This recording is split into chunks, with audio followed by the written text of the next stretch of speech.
Okay, I think that's us recording. I never know with this thing because it counts down and then nothing happens, and then you start speaking and all of a sudden the numbers appear in the top left-hand corner. Right, it has been a really, really long time since we did a read-along, and for that I'm incredibly sorry. Aside from being very ill, again, I know, it's so boring, I have actually moved house. Ta-da! And yeah, after all of the weird problems that we had with Facebook Live crashing and freezing and putting voice out of sync with video, I have given up and decided to record this on my phone. Not my phone. I'm not on my phone. This is my laptop. On my laptop's regular camera, and I will upload it to YouTube and then embed the video into my page. So I hope you can see it.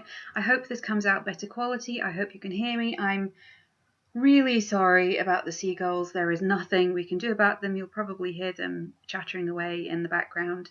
And yeah, I'm sorry. Like I said, there is nothing I can do about it.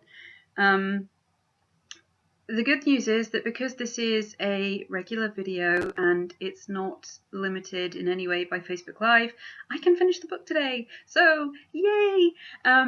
So yeah, for all of those of you that have been waiting for months and months and months to find out how the story ends, I am so sorry. You will find out today. And then if this works, if it all goes well, and the video uploads and embeds fine, then what I will do is we will start with a new book, hopefully in a few days, and just do it this way from now on. So I don't think there's much else to say, other than I do not know what time my boyfriend is expected home, so hopefully we won't be interrupted, but if it does, we'll just deal with it as it comes. Okay, so without further ado, Chapter 18, Michael. His phone rang and he picked it up without looking at the screen. It's me. Becca sounded exhausted. Have you found anything yet? Not really. Abandoning the page he was looking at, he stretched the ache from his spine. He'd been hunched over his computer for too long. I've managed to cross 8 people off our priority list as still being alive and well, but the last 4 are proving elusive. How about you? I've finished analysing the rest of the audio. There's no more EVP on any of the cameras. I've still got some video footage to go over, but I'm not expecting anything to pop out. How's Sheena getting on? He knew what the answer would be, but he had to ask anyway. There's nothing. No one has ever died at the house other than Stuart and Cade. You were right on with your deaths in the vicinity, too. She hasn't been able to find any more than the 2 you picked up on. She sounded like she was on the verge of tears. When was the last time you had a proper sleep? He asked her. You need to rest and eat, Becca. I'm fine, she snapped. No, you're not. You're no help to Cat like this. What if you miss something because you're so tired you can't see straight? It won't help anyone if you get sick, will it? There was a stubborn silence at the other end of the phone. It'll still be there in the morning for you to look at, he pushed. No one is going in or out of that house, Becca. We all want to know the answers, but it's not a matter of life and death urgency. Did you see the press conference? She changed the subject, and he sucked in a breath as the memory of it sent a pang through his chest. Yeah, I saw it. I can't believe they let them field questions like that. Neither of them looked in any fit state to be under that kind of pressure. At least it's over now. Her voice was so quiet he almost couldn't hear it. Chris said they've released Cade's body. There won't be any more press conferences. Hopefully the media interest will die down after the funeral. Hopefully. He didn't think it was likely, but he was hoping for a miracle. Don't change the subject, Becca. Order a pizza to be delivered to your house and go home. It'll be there at the same time as you, and you can eat and go straight to bed. I like pizza. It sounded like she was finally being swayed. Who doesn't? Promise me you'll go home. Fine, she sighed. I'm going, but promise you'll call me if you find anything, however late it is. Yeah, right, as if. Of course, he lied smoothly, wincing a little. Even if it was for her own good, it didn't sit well with him. Sleep well, Becca. You too, paper boy. She hung up, and he smiled as he went back to his papers. She was definitely close to forgiving him. At 4 a.m. he hit the jackpot. Harry Edmondson, an old school friend of Kat's, had been declared missing a couple of months after she had married Stuart. It wasn't a slam dunk, but he kept coming back to that EVP of Stuart trying to warn them. He still loved her. Did he really mean he, or did he mean H.E., Harry Edmondson? Mike would never know, but his heart had started to race the way it did when he was finally chasing the story. It was too late to do anything about his discovery, and despite his excitement he was starting to flag, so he reluctantly went to bed to try and catch a few hours' sleep before trying to track down the missing man. He awoke at 8 and went straight to the gym, pondering his plan of attack as he put his body through an aggressive workout. A 7-year unsolved missing person case wasn't going to be a walk in the park. All he really needed was proof that Harry Edmondson was dead. Evidence of an obsession with Katrina would just be a bonus. It would help if he could get everything Kat knew about Harry, but she probably didn't want to speak to him, and he knew from the news that she'd probably be neck-deep in preparations for Cade's funeral. It looked like she was getting close to Struan, and it was his family that were dealing with the arrangements. Perhaps she would speak to Becca, but then he didn't want to ask in case he was wrong and it turned out he was raking over old hurts unnecessarily. In the end, he finished his workout, took a shower, and then called Becca on the way back to his flat. She knew Kat better than he did, so she'd be able to judge whether it was worth asking. She listened to his brief explanation and then said she'd be right over, so he put the kettle on and started making breakfast. She arrived 20 minutes later with the photographs and notes she'd written from talking to Kat. Mike mutely served up toast with bacon and scrambled eggs as she flicked through them, looking for any mention of Harry Edmondson. It was a painting, she said eventually, separating a picture out and sliding it across the table to him. Mike was looking at an image showing an almost black canvas with the silvered outline of a woman's curves to one side. Lustrous black hair tumbled across the ethereal skin, giving the midnight shades some warmth by breaking up the perfection of the model. Did he paint it? It was hard to tell in the photograph. It was a still from a moving camera taken from several meters away, so some of the detail was lost. It looked like the artist's signature was just a couple of letters, reinforcing his theory about H.E., but it was impossible to say for sure. I think so. She was still flicking through, looking to see if there were any other photographs of it. Kat said something about them being in the same art class at school. If it is him, and it's the painting that's haunted, it would make sense. Something that personal and that took so much time, care, and attention is a good tether. Is that? Mike squinted more closely at the picture. It can't be. Can't be what? Becca looked up and he turned the photo around. Kat. She was only in her late teens then. She wouldn't have posed for this, would she? What makes you think it's Kat? Becca took the picture back from him and he studied it more closely. Because he would know her body anywhere.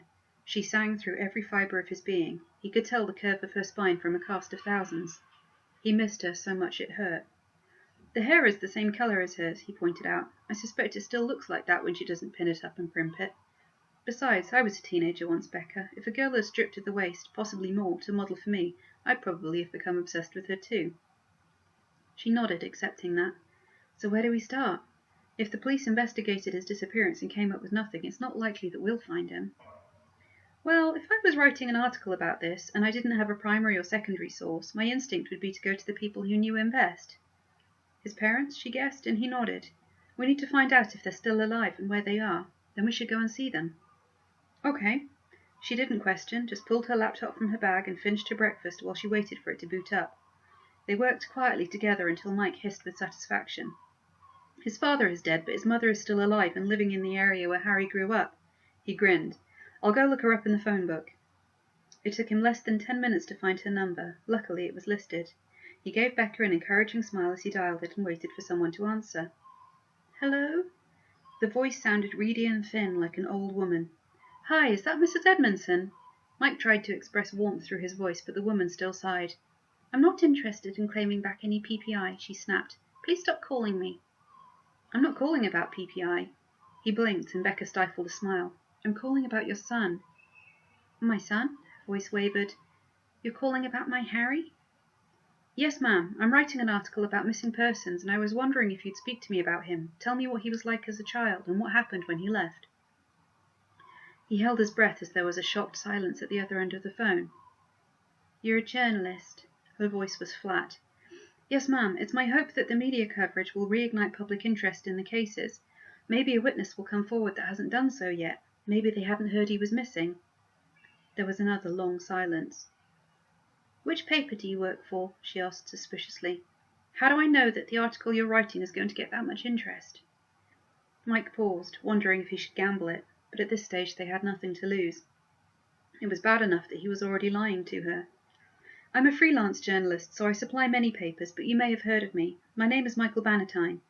I wrote that article about the London riots from the inside that was on the front page of the Times in 2011. I've also presented a recent Panorama programme and written news articles for the BBC. He didn't tell her which one, or that he'd been all over the news for the last couple of months. He had no idea if she remembered Kat, so he didn't want to anger her by making it look like he was digging into Kat's past. I write for serious news outlets, Mrs. Edmondson, not Red Tops or those trashy magazines. Whatever information you give me will be treated with the utmost respect.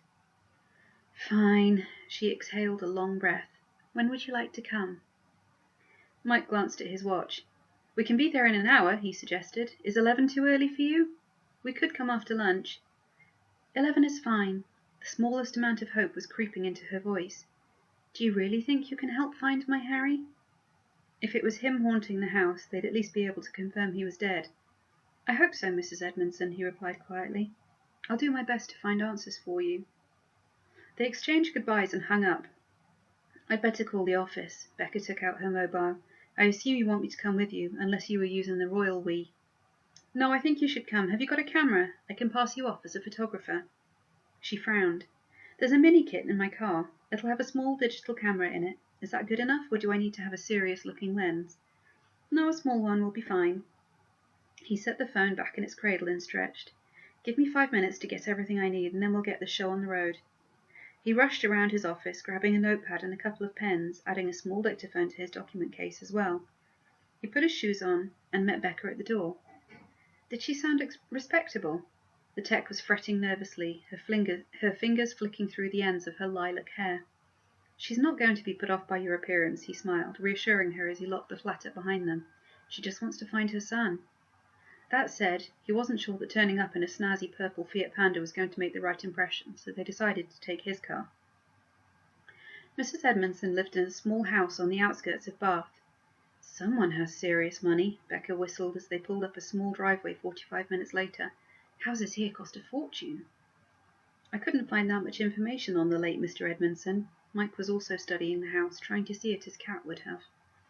I have no idea what he did for a living, but the articles about Harry's disappearance said he came from a good family. Do you think he's haunting here too? The car came to a halt outside the front door. I don't know.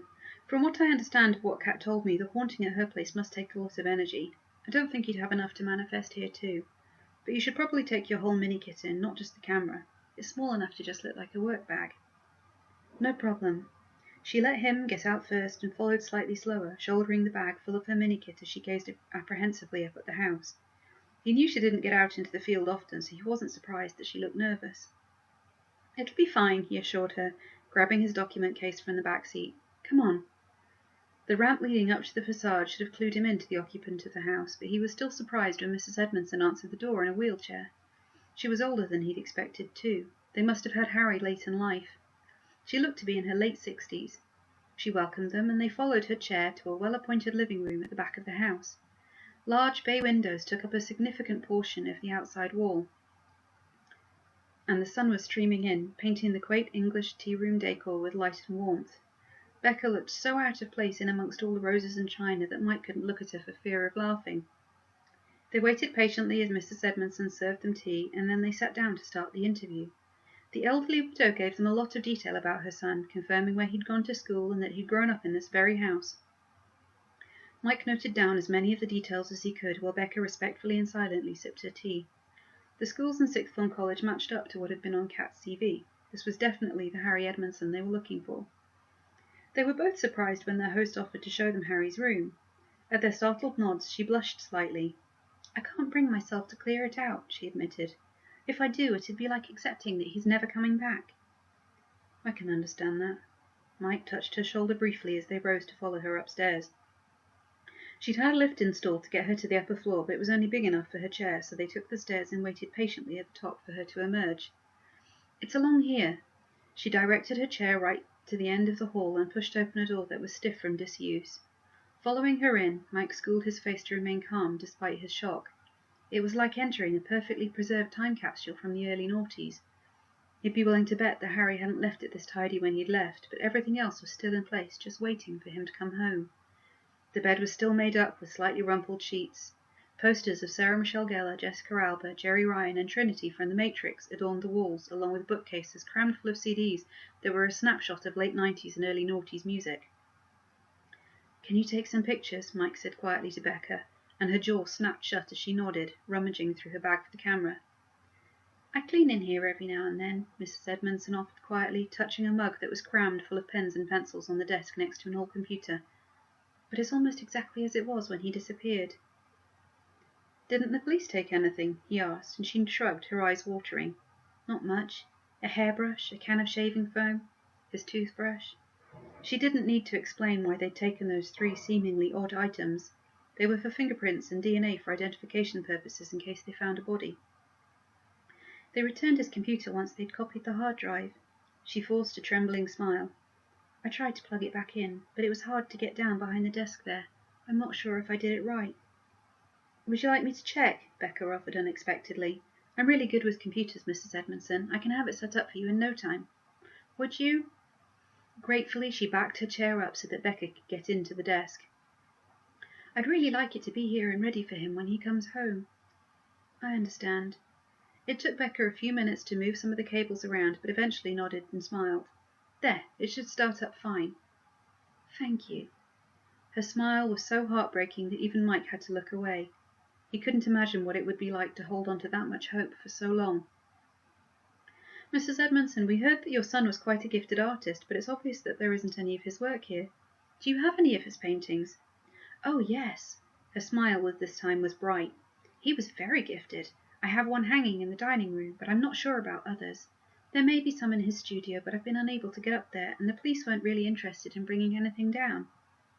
"His studio?" Mike questioned, and she nodded.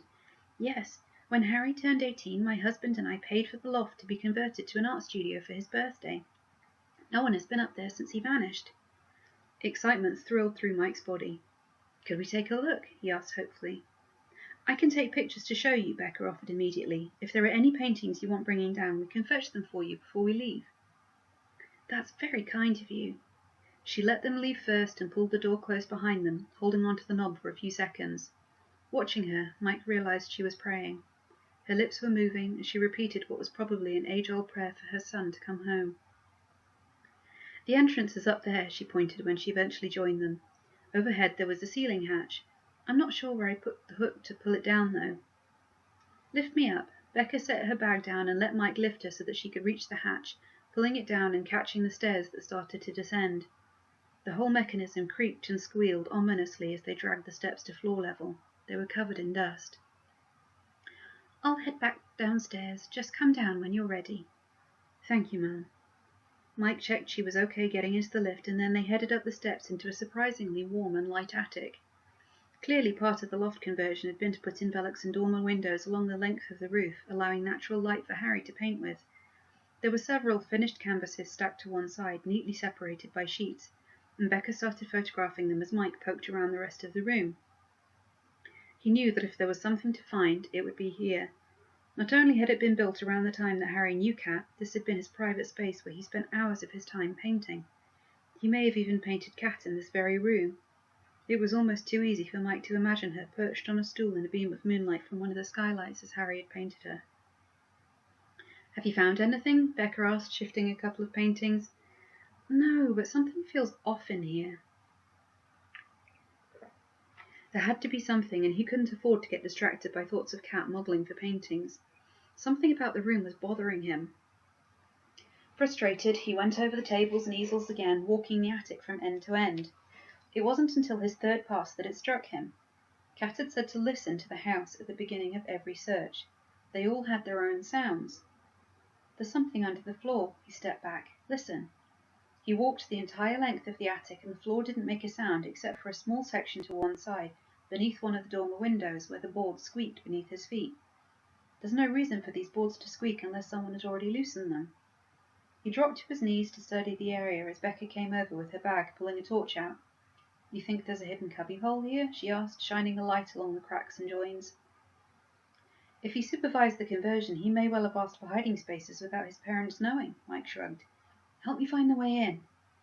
It was easier than they thought.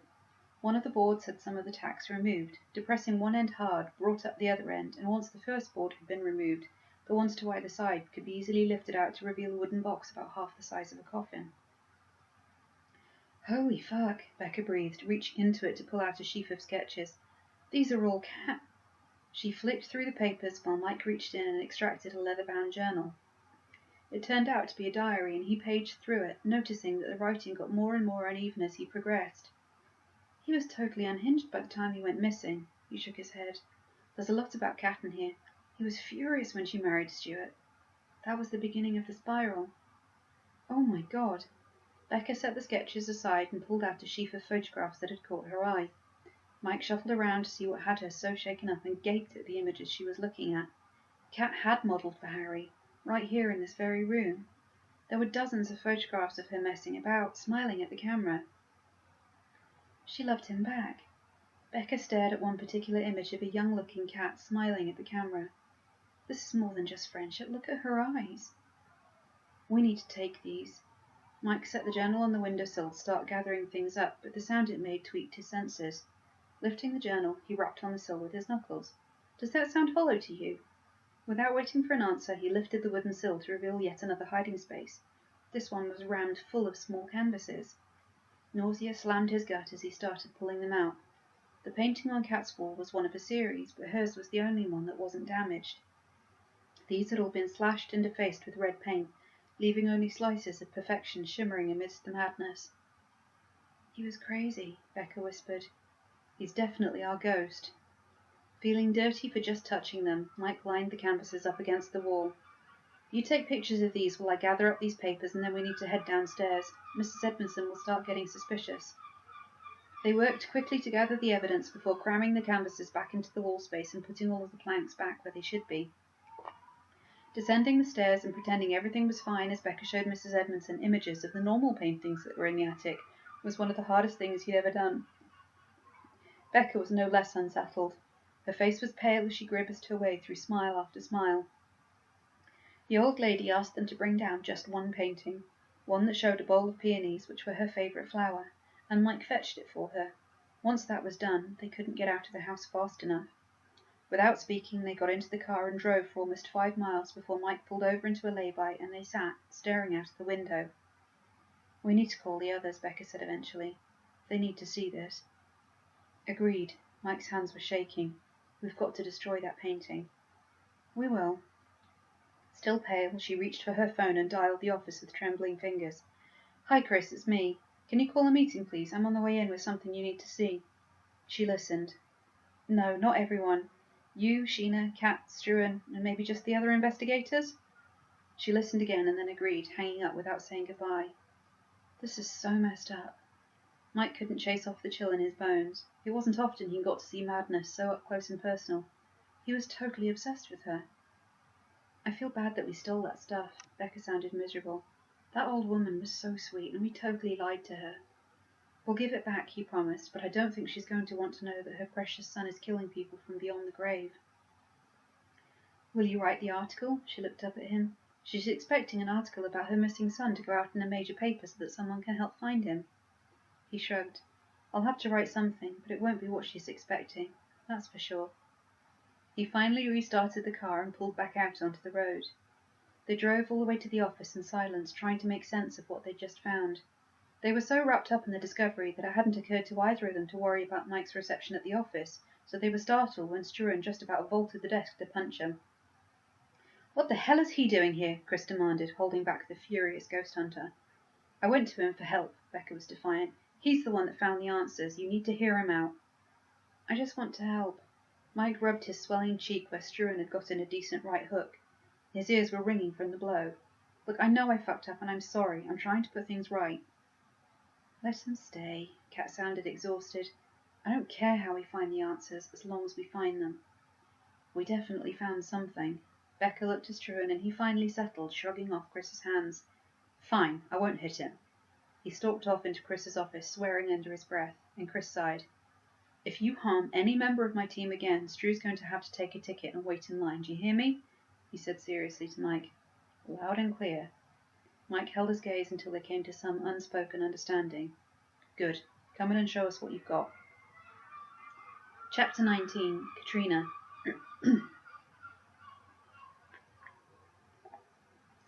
As they assembled around Chris's desk, Katrina was reeling. The last person she'd expected to see was Mike.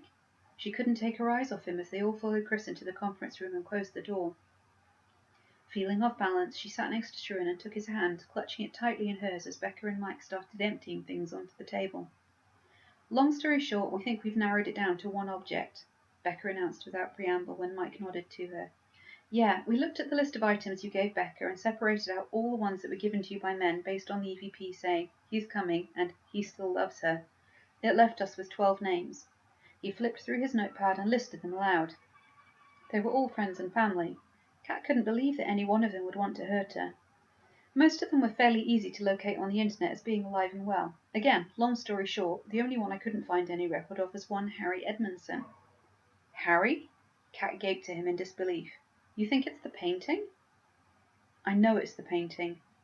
The compassion in his eyes scared the hell out of her. Whatever was coming, it was bad. I couldn't find any trace of him anywhere until I came across this tiny news article in the local paper in Bath. He slid a printout of it across the desk to Kat, and she scanned the tiny 4-line appeal for information about the disappearance of the local man. I didn't even know he was missing. Her hand shook as she slid the paper along the table for the others to look at. I just assumed he was busy that year, and since... She struggled for composure. Since Stuart died, I just walked away from my old life. He was a 20-year-old in the prime of his life with no obvious outward signs of depression, Mike shrugged. The police wouldn't have considered him a high-priority case. It certainly didn't hit the news in the way a young child would have.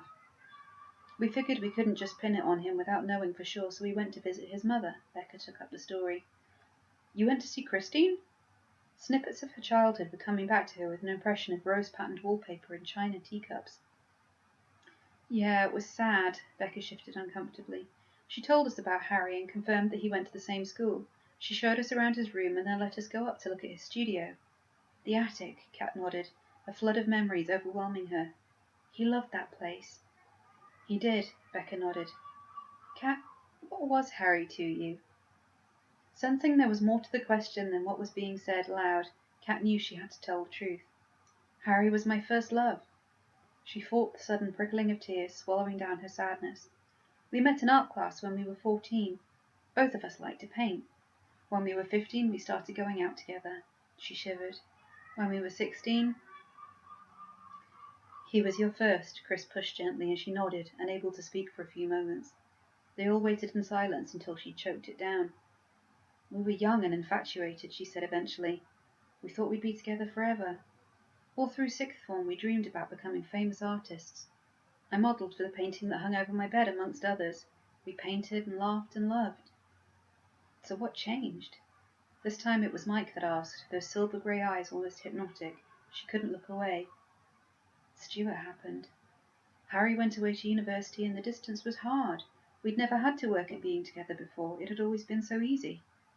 I was totally unprepared for walking into a bar after work one night and meeting a man who made what I had with Harry seem like a teardrop in comparison to a tidal wave.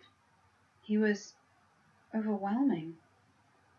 I fought the attraction so hard, but he wouldn't give up.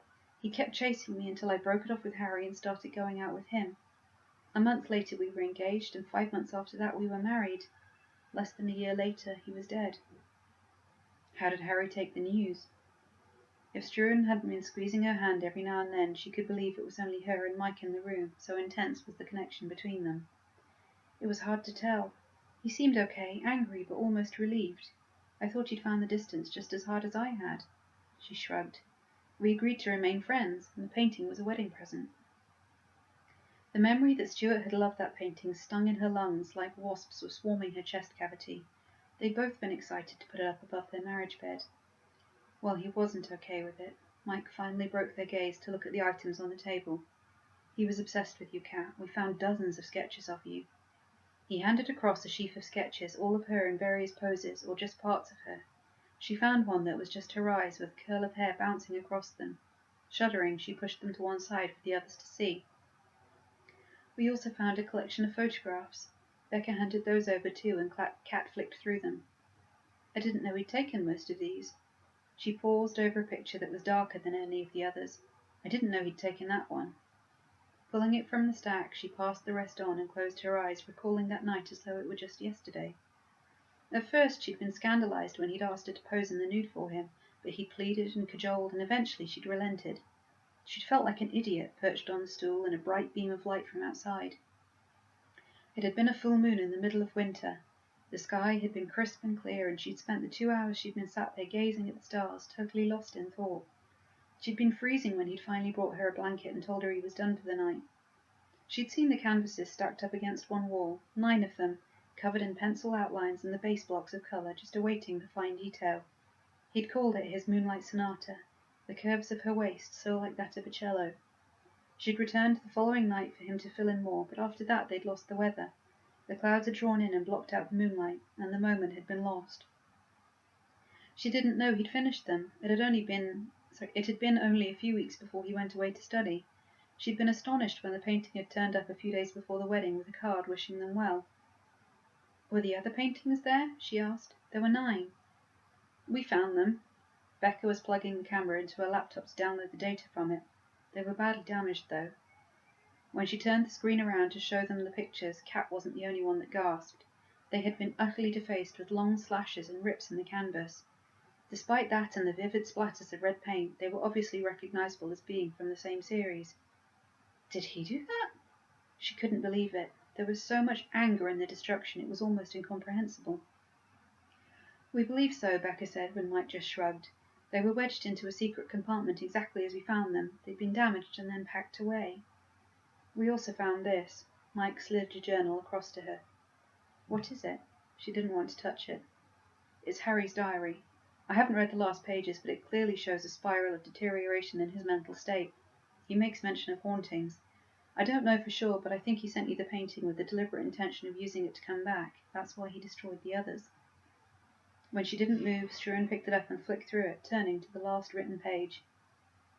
She could see he was struggling to read the writing, and his face turned thunderous as he moved down the words. It's practically a suicide note, he spat, tossing the book back onto the table. This is our guy, all right. So what do we do now? Chris asked the obvious question, and they all turned to Kat. She wanted to shrink in upon herself under their gazes, but it was her house. She knew the final decision rested with her. We destroy it, she said simply. Yes, but how? Chris got up and paced up and down the length of the conference room behind them. How are we going to get in there and take it out and burn it without him killing the extraction team? For a long time, no one spoke. They were all running through ideas and discarding them just as quickly. Although he'd only killed men so far, there was no doubt he'd kill a woman to protect his tether to the world. They couldn't just burn the house down, it was semi-detached. Would he harm a priest? Mike suggested eventually.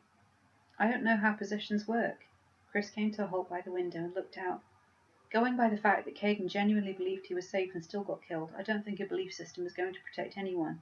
Besides, it's a ghost, not a demon. I'm fairly sure there's a difference. We have to distract him, Kat said, what she knew no one else wanted to say. I have to go back. Kat, no. Mike was shaking his head as he rose from his seat, almost exactly the same time as Struan said it. You know it's the only thing that makes sense. Her heart was racing, and she could feel the palms of her hands growing damp with fear, but her mind was floating in clear, tranquil serenity. It was the only way, and they all knew it. I'll go in with someone and grab his attention. While he's busy, another team of 2 can sneak upstairs and take the painting.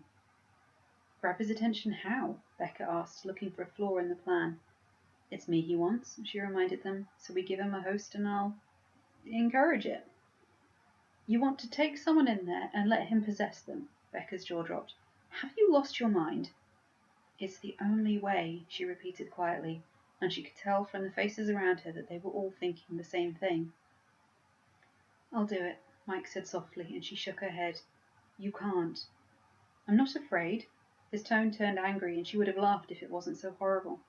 I didn't say you were, Mike. You can't go in there because you tasted me. He'll know about us, and he'll kill you out of hand because you're someone I care about.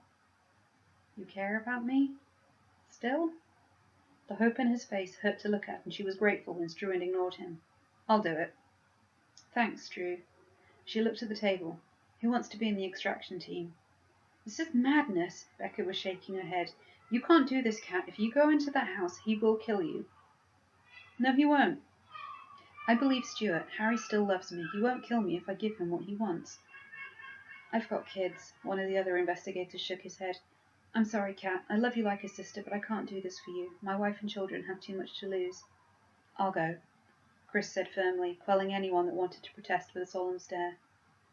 Then I'm going too. Becca gave up, disbelief that she was offering evident in her voice. You can't, Kat shook her head. I need you on the outside, Becca. You're the best tech we have. You need to warn us in real time if something's happening. It won't do you any good, Becca shook her head. You'll get seconds at most. I'm more used to you on the inside. She snapped the lid of her laptop closed. If you take a camera in, I'll review in real time on the outside until you have his attention, and then I'll go in with Chris.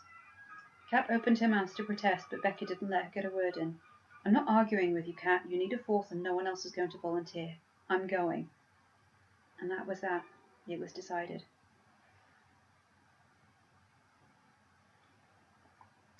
Michael. He stayed behind as everyone else filed out of the conference room, knowing he needed to speak to Kat alone and tell her in person how sorry he was. Struan was giving him dirty looks, but Kat whispered something to him and squeezed his arm, and eventually he got up to leave. If you upset her, I'll break your face, Struan snarled, and Mike flinched. I just want to apologize. Whatever. The ghost hunter left the room, closing the door behind him, and Kat and Mike were alone finally. I really am sorry, Kat, he said quietly. I know that what I did is unforgivable and that I've caused you a world of hurt. I know that I can't make up for it, but I wanted you to know that I'm more sorry about this than I have ever been about anything else in my life. Was it always about the article for you? She asked, her face neutral, and he shook his head vehemently. No, it was never about the article, or at least the article was never going to be about you. It was confession time. If he never had another chance to speak to her, he needed to make her understand why he had done it. I told you I stole the data because I was fascinated by you. You were so different and interesting and beautiful, but you kept shutting me out. I was desperate to know what your secrets were. The closer we got, the harder it was to know you were hurting about something, and I stupidly thought that if I took the files, I could maybe figure it out and fix it for you. He shook his head, filled with shame. I thought I could be your white knight and give you back your home. I wanted to be the one. So why didn't you say anything? She started to look shaken, her lip trembling. I might have been more open with you if I hadn't been so sure that what you and I had was just for the duration of the article. I figured you'd leave me when it was done. Probably for the same reason you didn't say anything, he admitted. I was scared you'd turn me down, knowing what I knew about your past. I didn't know where you were at emotionally in terms of wanting a relationship. I figured you'd be scared that the people you love were all taken from you. I wanted to know you better before taking the risk, but I guess I waited too long. She got up and went to stand at the window looking out across the city. How can I ever trust you again, Mike? You lied to me. You lied to me and all the people I hold dear and then let it blow up on national television. He flinched, but remained determined. I fully expect to have to earn your trust again. I just want a chance to prove to you that you can trust me. For a long time she remained silent, seemingly lost in thought, and then she turned, resting her hips against the windowsill. I'm sorry too, she said softly. Staying with Kate overnight might have been innocent, but I should have known how it would look if it ever got out. And to let you find out about it on the television, that was unforgivable. I had no claim on you, he reminded her gently, hope starting to swell in his chest. If she was apologizing too, there might be some way forward out of this for them. We didn't have an understanding, and you weren't mine to possess, however much I wanted you to be. I just didn't realize that until after it was too late. Besides, it wasn't like you knew it was going to end up on national television. Still, at the very least you deserved a phone call. She shook her head, rueful amusement on her lips. We've both been idiots, haven't we? I'd say that's a fair assessment. He smiled, but then turned serious again. Thank you for hearing me out today. It must have been a shock to know that I was working on the case. After that first couple of days, I hadn't really been angry at you, she admitted. Mostly I was hurt and sorry for the mess we'd made and all the people we dragged into it. I just didn't think there was any way we could take it back. I'm kind of glad that Becca did the sensible thing and went to you for help. She's a remarkable woman. He meant every word of it. He'd come to greatly respect the pale tech with her lilac hair and quirky clothes. So what do we do now? She shifted, looking him straight in the eyes. We'll go and destroy this thing that's haunting you, and after that, well, I guess we just take it one day at a time. Hopefully one day we'll be back to where we were before all of this kicked off. The tears that were trembling on her lashes finally spilled over. About an hour before Cade died, I said something to him that I'll never forget. Her throat worked as she tried to get the words out despite the tears and the hurt and the aching. He said he wanted there to be some hope for us, and it rang so true. I told him that there is always hope. Always. How could I have said that to him and not grant you the same truth? He held his arms out and she rushed to him, accepting the comfort of his embrace as they started to repair what they'd broken. He couldn't help but feel that today was the day he really learned the truth about hope, and just how far it could grow. When the day came to end it once and for all, Mike was in the team that went to the house. He knew he couldn't go in, or even into the grounds of the house, but it was his role to light the fire that was going to burn the painting. It was almost 10 days after that first meeting, and the weather had been terrible. It was the first dry night they'd had in almost a week. Caden's funeral had been and gone, but the media was still circling like sharks. Chris had insisted that they consult with the police, and Struan's production company were insisting that they record the proceedings, otherwise they weren't going to allow him to go in. Mike knew from Kat that they'd argued over it to the point that Struan had threatened to ditch the crew, but eventually the police had weighed in and said that it would help them to have it recorded in case there was any other emergency, so it had been settled. As a result, they were going in with a crew almost as big as the one that had been there on the night that Caden died. The intervening days had been hard work. They couldn't build a fire in the road, and a standard barbecue wasn't going to fit a painting in, so they'd had to buy an old steel drum and cut it in half lengthways, building a crude stand for it and drilling ash and air holes in the bottom. It was being towed behind the van in a trailer that was full of the logs and kindling Mike had chopped to go with it. Not leaving anything to chance, he'd also stowed a jerry can of petrol and a block of firelighters. That painting was going to burn first time round, no mercy. He'd taken time out to go back to church. Since he'd been following Kat around on her investigations, he'd been going to church more regularly. He'd had the foundations of his belief shaken, and it was comforting to be there. He'd told the kindly old priest what they were planning, and at the next service the father had given him a cross and a bottle of holy oil. If it looked like he was going to get attacked, someone had to use it on him. He knew that it would only work because he was a true believer, so it might be useless on everyone else, but it was the least he could do to go in prepared. Becca had been busy in her lab adapting cameras. No one going into the house was going to be able to take one of the big shoulder cameras with them, so she purchased 4 micro night vision cameras, fitted them with IR beams, and mounted them, batteries and all, on cannibalized shoulder holsters so that they could go hands-free. Chris had photocopied the entire journal and all of the sketches and photographs. They were going to burn the originals, but the copies would be given to Mrs. Edmondson to replace what had been taken from her home. None of them wanted to take the risk that Harry's ghost would transfer to another item, so the originals had to be destroyed. Struan and Kat had been emotionally crippled by Caden's funeral and hadn't been in the office much. No one blamed them, and preparations carried on in their absence. When the time came, they'd all be ready. You need to stay on the road, Becca warned him as she pulled the van into the street, watching in the rear view as the police closed the cordon behind them again. We don't know how far his influence extends from the house. No problem. He was focused on the vehicle in front of them, the one carrying Kat and Struan. They both looked tense and unhappy, and he couldn't blame them. The convoy parked up and spilled people out onto the road. So this is it. He turned from staring at Kat and looked up at the house. It looks so normal. Yeah, Becca agreed quietly. You wouldn't think it was where 2 people had died at the ghostly hand of a creature from hell. Amused despite himself, Mike glanced down at her. Are you sure you don't want to be a writer? Certain. She didn't crack a smile. Right, people, let's get our shit together. She clapped her hands and startled everyone into motion. There was no tent this time. They were using one of the mobile monitor unit vans that Struan's crew used on investigations. Only 3 people could fit into it at any one time, but the only person that really needed to be in there was Becca. Struan's production team had given her the best techs they had to assist, 1 EVP specialist and 1 equipment specialist.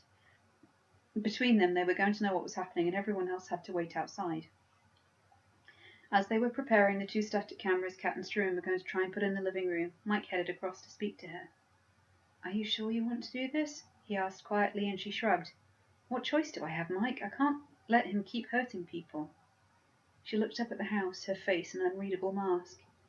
Even if I was the kind of person that could walk away from that, part of me believes that the men I love are trapped in that house because of something I did, and they won't be free until they know I'm safe. That EVP from Stuart was an intelligent message. It wasn't residual. He's still here. You did not do this, he said firmly, putting an arm around her shoulders. None of this is your fault. No? Her lips twisted with bitterness. Harry loved me, Mike, and I ditched him for someone else.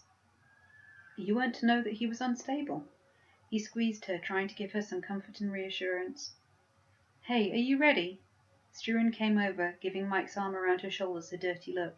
He still hadn't forgiven Mike for what he'd done to Kat. The static cameras are ready to go. They're just waiting to fit your microcam and headset. Kat looked up at the house one last time and her shoulders slumped. I'm coming now. Be careful in there. Mike leaned down and kissed the top of her head before he released her. Come back to me, okay? I'll try. You make that fire burn hot and bright. You got it. He gave her the universal A-OK sign and watched her walk away with his heart hammering in his chest.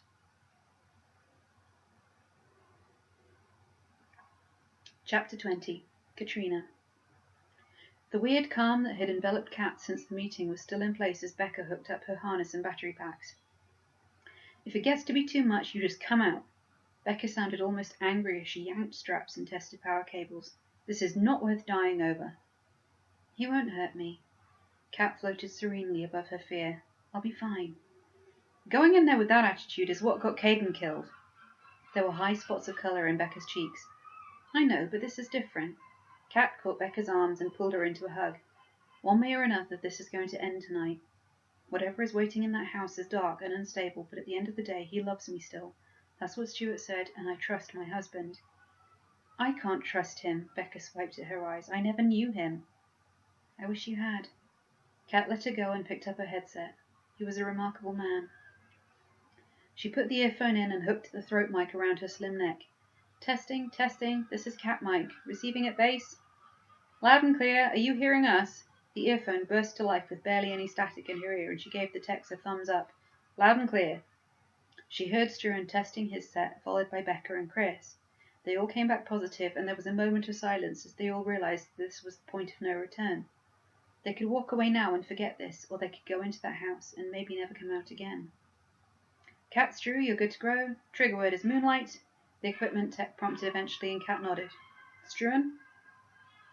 She held her free hand out, and he took it, gripping it tightly as they took their first tentative steps towards the front door. They had the static cameras already set up on the tripods. All they had to do was get in, set them up, and then invite the ghosts out to play. It seemed so simple on the surface, but as they approached the door, Kat could feel her calm shattering into 1,000 pieces. Her heart was racing in her chest, and she felt nauseous as they finally stopped on the step. Her hands were shaking too much to put the key in the lock, and Struan had to take over, gently lifting the keys from her trembling hand and opening the door.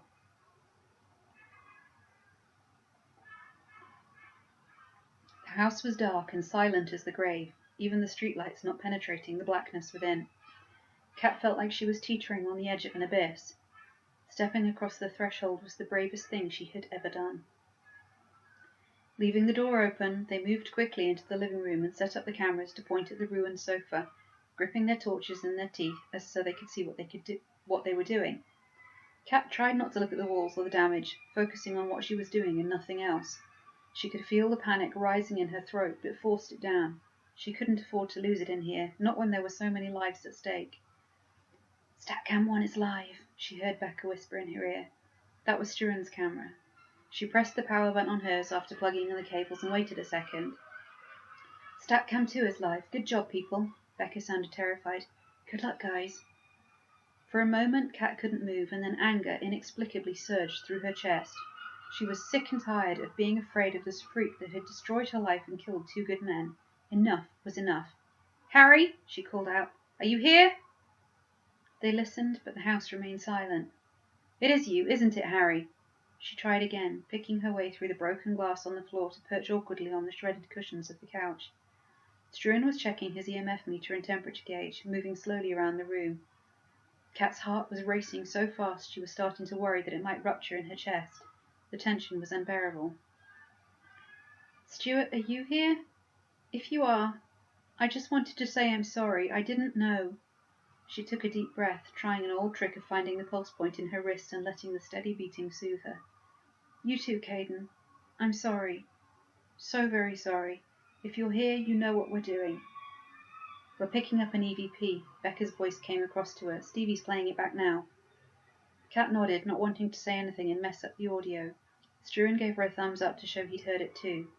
They gave it a couple of seconds, and then Struan spoke. Cade, is that you, buddy? His voice cracked slightly. If it is, this is kind of fucked up, don't you think? It's grade C. Becca sounded disappointed. It's not clear enough to make out the words. It's definitely a man, though. Keep going. Steve is trying to amplify it. Whoever that is that's trying to talk to us, you need to speak a little louder, Kat said gently. We can't hear you clearly, and we know you're trying to say something. She waited. I'm getting an EMF spike, Struan said quietly, right at the same time that Becca said they were recording another EVP. Then the equipment tech spoke up to say that the static cameras are picking up a drop in temperature. This one is Class A, Becca said as every hair on Kat's body stood on end. It's Cade. He's telling you to run. Cade, we can hear you. Kat fought to remain still on the sofa, despite every fibre of her body screaming at her to run for the door. Is he coming? Is Harry coming? He says yes. It was barely a whisper in her ear, and then the front door slammed shut as an icy wind blew through the room. Harry, is that you? Struan dropped the meter as his whole body convulsed. Katrina. His head snapped around to fix her with a malevolent glare. You came to see me.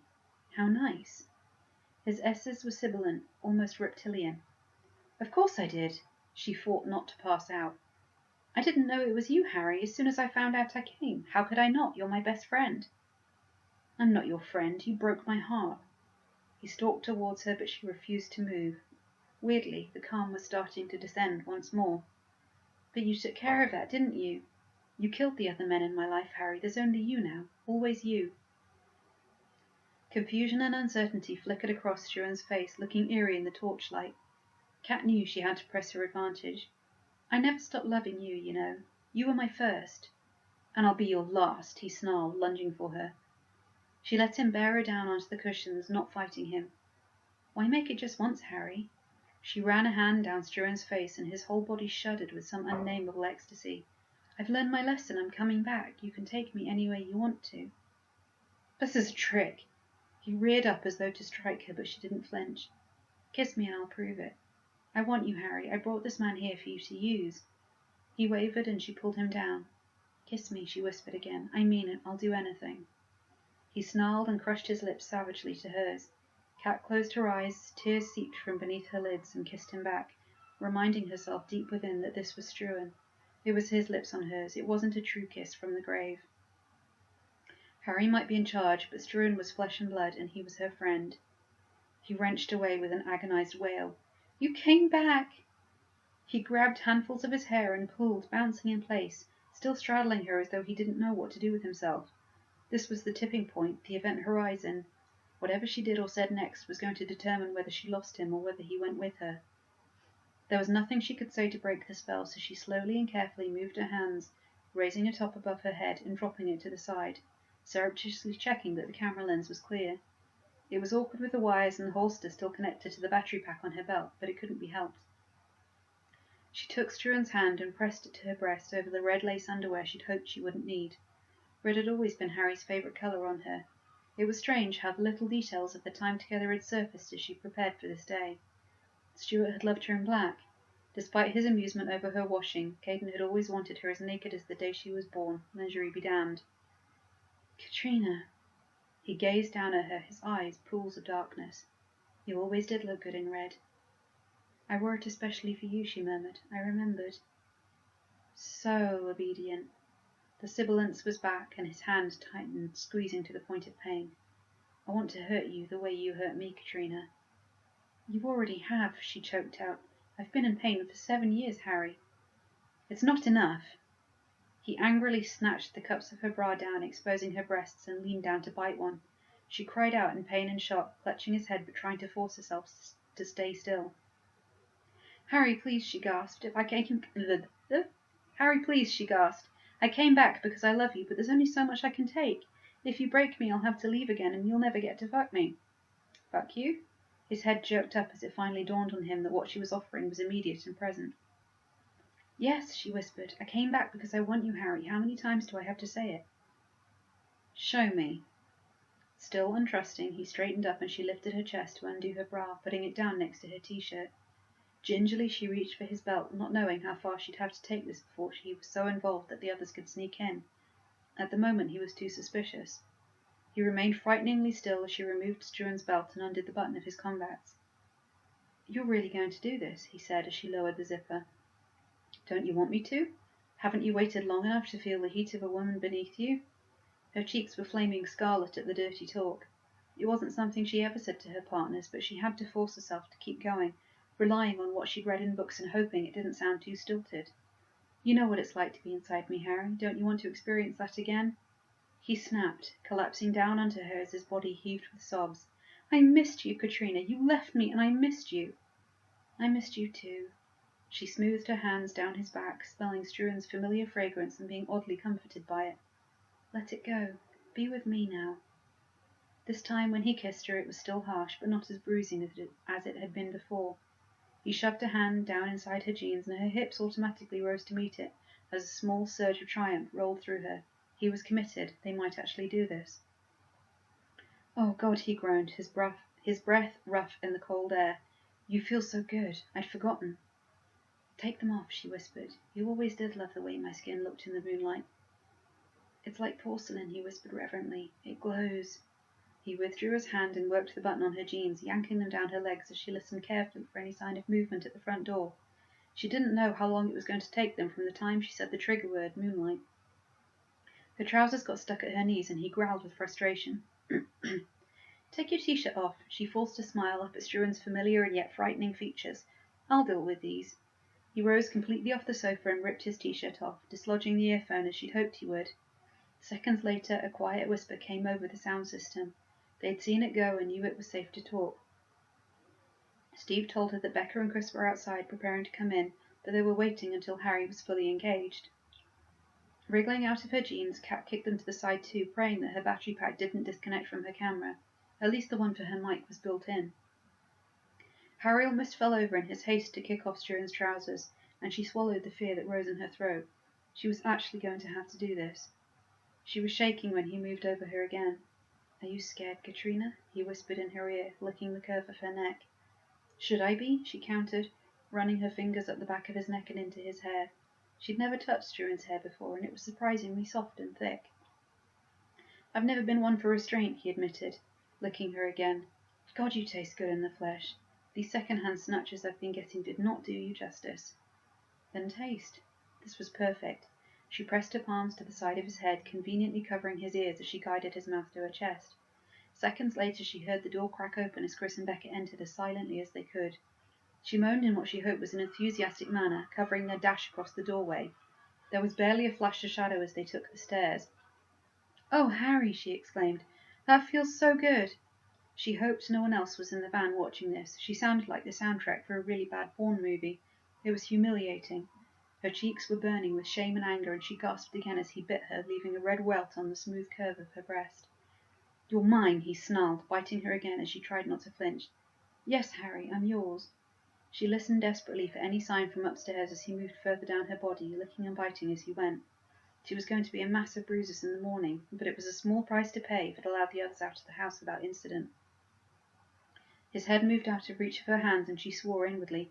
"Please, Harry, I need you. Will you taste me? Down there." "I fucking love it that you'll beg." His smile was twisted and dark as he glanced up at her. "Ask again. Ask me really nicely." "Please, Harry." She swallowed down tears, hoping he couldn't read her distress in the darkness. "Please, will you put your tongue on me? Please, I need you. I need it. I want it so badly." "I will bite you," he warned, and she nodded. "I know." Her voice broke. "I still want it." She flinched as supernaturally strong hands ripped away the scraps of lace protecting what was left of her modesty. "Please hurry," she gasped, not sure if she was speaking to Becca or Harry, as he pushed his face between her thighs. A soft tapping in her ear was all the response she got. Presumably they didn't want to speak in case Harry heard. Seconds later she heard the stairs creaking. They were coming down. She cried out as Harry bit the inside of her leg viciously at almost the same moment as a flicker of movement appeared, heading past the doorway to the front of the house. They were struggling with the large frame, but Harry didn't appear to be aware of them slowly moving past. He was attacking her with abandon, too focused on what he was doing to pay much attention to what was going on elsewhere. He bit her again, and she muffled her scream in one of the ruined cushions. She hadn't heard the front door yet, but she didn't know how much more punishment she could take. He was murmuring softly to himself between licks. "Taste her. Rend her flesh. Destroy the pretty pussy." They were so agonizingly close, and she was going to be the one to let them down. "It's too much, Harry," she gasped, reaching for him, anything to stop the pain. "Come to me. I need you inside me." "You're not begging." He reared over her, and she flinched, immediately softening her voice. "Please, Harry, I'm sorry. I just want you so badly. Please will you take me?" Reaching down between them, she slid a tentative hand into his boxers, and he shuddered all over as the front door snicked open out in the hall. His head jerked up, and she knew he'd heard something. Desperate to distract him, she closed a hand around him and stroked. He shuddered again, his face almost appearing to change shape as ghost warred with body in an agony of sensation. "Come to me, Harry," she murmured. "Take what I'm offering." He recoiled from her, snarling. "You bitch!" he shrieked. "Run!" Kat screamed, almost tearing her vocal cords, knowing the game was up. "Run!" The sound of laboured breathing came across the waves, and she knew they were racing for the fire. "Almost there," Becca gasped. Harry was going crazy, screaming at her as Struan's hands curled into claws. He pummeled her, shrieking incoherently. At first she rocked with it, but then she began to fight back, desperate for him not to hurt anyone else. Flinging her arms and legs around him, she pressed his face to her sternum and held it there, determined that Struan would not die the way that Caden had. She almost released him when he levitated straight off the sofa and they crashed into the wall, but she couldn't let him go. When he threw her to the floor, seconds later, they rolled across broken glass, her lacerated skin weeping blood to mix with her tears. "Please," she whispered, her throat raw from screaming. "It's burning." Becca sounded triumphant but scared. "No, no!" Struan thrashed and flailed, sending glass shards everywhere as she tried to protect him. "No, you bitch, you—" Struan flopped on top of her as though the life in him had been snuffed out. "Call an ambulance," Kat sobbed, barely managing a whisper as her voice broke. "Someone, help us, please." All the emotion she'd held in check for the last hour burst out of her, and she howled with grief and fear, terrified that Struan was dead. In her daze she could do nothing but hold him and pray that he was safe. When the lights came, she thought they were angels.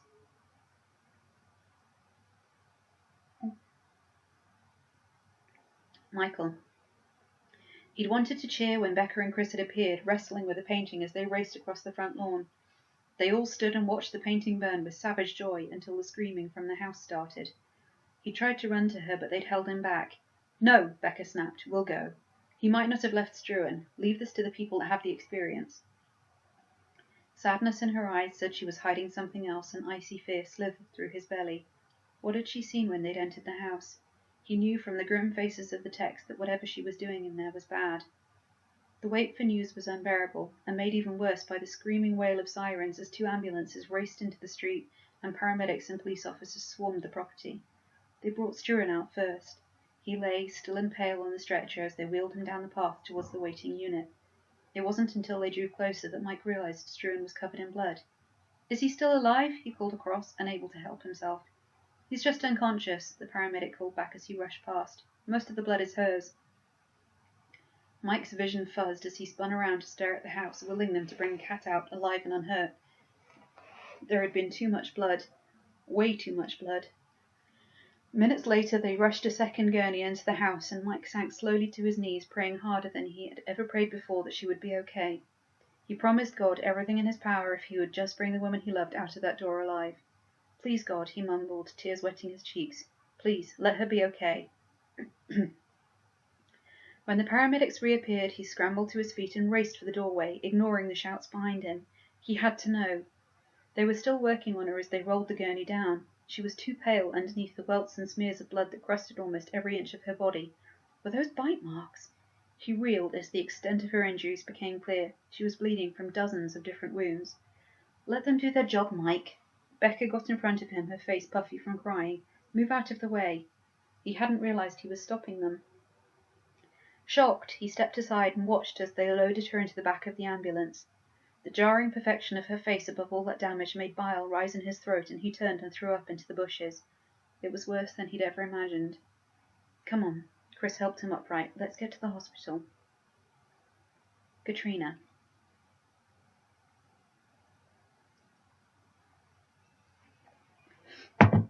She surfaced slowly into consciousness like a leviathan rising from the deep. The light hurt her eyes, and she blinked painfully up at it, her fingers twitching uselessly against soft and warm fabric. "Kat?" Her field of vision was blurred, but she'd recognized that voice anywhere. "Becca?" she croaked. and there was the unmistakable sound of crying. Lie still, sweetie, you're in a bad way. She saw fuzzy movement. Chris, go and get the doctor. Throat. She tried to raise her hands, but gentle and unseen forces captured them and held them down. Don't move, you'll hurt yourself. The voice was deep and husky and full of pain. Mike? She tried to turn her head, but Becca was there with water, dripping it slowly through Kat's lips, one strawful at a time. She swallowed and coughed, even as the icy liquid soothed the burning in her throat. The room filled with doctors, and as they poked and prodded and asked questions, the memory of what had happened slowly began to filter back in. Tears rolled down her cheeks as they asked her everything but told her nothing. Kat, please don't cry. Mike pushed his way in between them, forcing a nurse back. Struan's alive and well. They discharged him this morning. He went home for a shower and he'll be back in an hour or so. Great shuddering sobs of relief racked her body as the nurses moved back in with pointed glares at the journalist. If Struan was fine and the painting was burned, that could only mean one thing. Is it over? She asked when they finally left her alone, and Mike nodded, tears in his eyes. Yes, baby, it's over. Epilogue. The show was aired only 2 weeks later, and they gathered at Struan's hotel room to watch it together. It was poignant, bittersweet, and achingly sad to watch. They started the show as a tribute to Caden, showing him bouncing around as vibrantly and full of life as they remembered him. He'd gotten into so many awkward scrapes and cracked the crew up laughing so many times that it hurt, not knowing whether to laugh or cry at his antics. They showed his best captures, images of apparitions and voice recordings that had astounded the paranormal community. They'd cleverly mixed in segments from his reality show, including interviews of him discussing various aspects of his life. When they cut to the second part of the show, Kat wept all the way through it. She and Struan clung to each other as Caden's smiling face appeared on the screen, and the interviewer asked him about his love life in a segment that had been filmed almost 2 years previously. It irritates me that people think I'm some sort of player, he'd admitted, frowning slightly. I grew up and realized that empty sex is exactly that, empty. Is there someone special you're waiting for? The interviewer prompted, and Caden blushed, a small smile creeping across his sensual lips. Not exactly. He shifted in his seat, suddenly looking shy and younger than his years. There's someone, but... He blew out a sigh. Being famous doesn't mean you get everything you want. There's this girl, and I've been in love with her for a long time, but she doesn't even know I exist. Have you told her how you feel?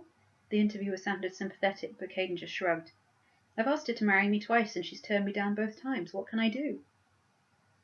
For a moment, the interviewer was silent, and the camera zoomed into Cade's face. He looked so small and lost in that instant, desperate for the love that was escaping him. I just have to keep trying, he said again after a short pause. Maybe one day she'll realize I'm not the arrogant prick everyone seems to think I am and change her mind. The screen cut to black with text explaining that 3 months previously Caden had finally got his wish. It changed to video footage of the convention where she had been pressed into having dinner with him. The camera had zoomed in as she had accepted his dinner invitation, blushing furiously. At the time it made her angry, but now his cavalier attitude made her smile, even as the tears rolled down her cheeks. It just went to show that if you want something enough and aren't afraid to keep trying, eventually you'll get it. They showed a few minutes of footage of Caden and Katrina together after the media frenzy broke, him greeting her with a fierce embrace at the airport, and the two of them messing about on site as they were filming his show. Then the screen faded to black once more as the narrator's voice came over to introduce Caden's last great adventure. They showed it almost exactly as they'd air one of their regular shows, some background history of the building, what they were expecting, and some of the setting up. Kat almost couldn't bear to watch as they showed Struan and Caden going into the house and filming as they did their usual bantering and dramatic gasps over the EMF spikes. They played the footage right up until the moment where all the sensors went off and Caden and Struan headed for the stairs, and then the screen went black for the last time. At 23:27 p.m., less than 3 hours after entering the house, Caden was killed by the ghost of a vengeful teenager. He died doing what he loved. Rest in peace, brother. We miss you every day. The show cut to one last piece of footage of Kat and Caden sat cuddling together on the back step of the van. Kat didn't even know they'd filmed it, but the moment was so special and so bittersweet that she was glad that they had. Will you promise me something? Cade was smiling down at her, tucked under his arm. Depends what it is. Next time I ask you to marry me, will you at least think about it? There was a pause as she just stared at him. Where did that come from? Your old life is over, he shrugged, turning away to look at something off screen. This isn't your home anymore. You can let it go. I know you'll never stop loving Stuart, but you've moved on from that too. It feels like tonight is a turning point, you know? It's too soon. Kat laid her head against his chest. We've only been dating a couple of weeks. I know, I didn't mean I was going to ask tomorrow. The look on his face at that moment was so soft and vulnerable, it broke the heart of every person watching. I just want there to be some hope for us. Kat smiled, her softness matching his. There's always hope, Cade. Always. And that's the end. Ta-da! So, I'm going to try uploading this, and I hope it's okay. Well, it's an hour and 10 minutes, so I will be really upset if it's not okay, because it's taken such a long time to record it. But I promised you I would finish it, and I did. That's the end. So yeah, if you have any requests for what you want the next one to be, I think we're probably going to have to go with a series, or we could do Sultai Rising, which is the new one that was released last year. So if you have thoughts or requests, then let me know. Otherwise, in a couple of weeks, when I have some more time, I will try and decide which one to do. So anyway, I hope you've enjoyed A Kiss from the Grave, and I'm sorry for the massive months-long break in the middle. And I will see you for the read-alongs next time. Okay, bye guys.